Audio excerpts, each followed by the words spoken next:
एक गांव में एक गरीब किसान का परिवार रहता था।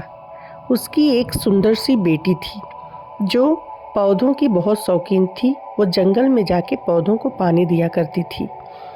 एक दिन जब वो पौधों को पानी देकर लौट रही थी, तभी पीछे से एक सुंदर सी महिला ने उसे आवाज़ लगाई। बोली, जरा मेरी बात सुनो। जब वो उसके पास जाती है तो वो महिला कहती है कि मैं लक्ष्मी माता हूँ, क्या तुम मेरी सहेली बनोगी? तो वो बोलती है कि ठीक है, पहले मैं अपने माँ बाप से पूछ लेती हूँ, इसके बाद मैं बताऊँगी।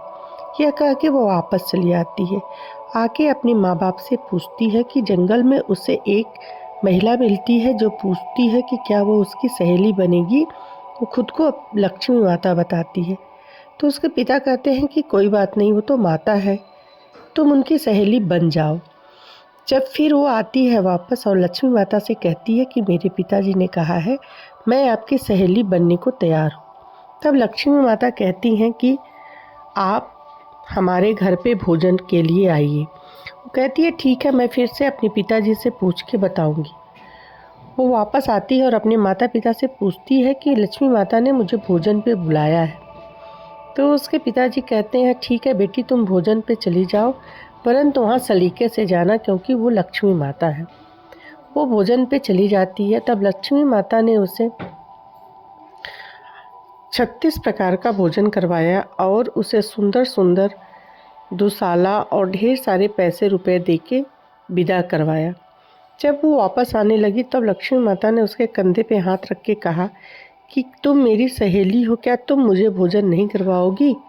वो बोलती है ठीक है, मैं भी आपको भोजन कराऊंगी। ऐसा कह के वो घर आ जाती है और चिंता में पड़ जाती है कि हमारे पास तो कुछ है ही नहीं और वो माता है, मैं उन्हें भोजन कैसे कराऊंगी।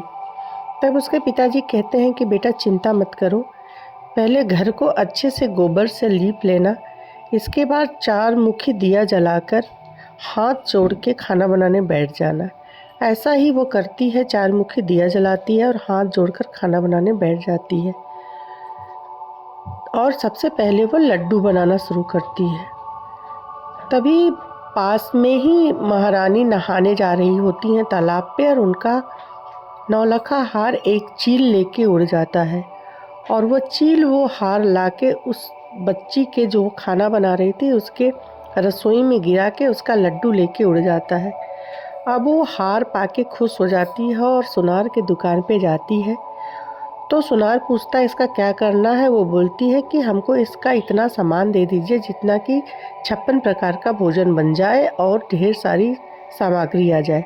सुनार उसे पैसा देता है और वो सारा सामान लेके बाजार से खुशी खुशी घर आ जाती है और खुश होकर ढेर सारा पकवान बनाती है। फिर गणेश जी से प्रार्थना करती है कि हे गणेश भगवान, आप लक्ष्मी माता को हमारे घर भोजन पे ले आइए।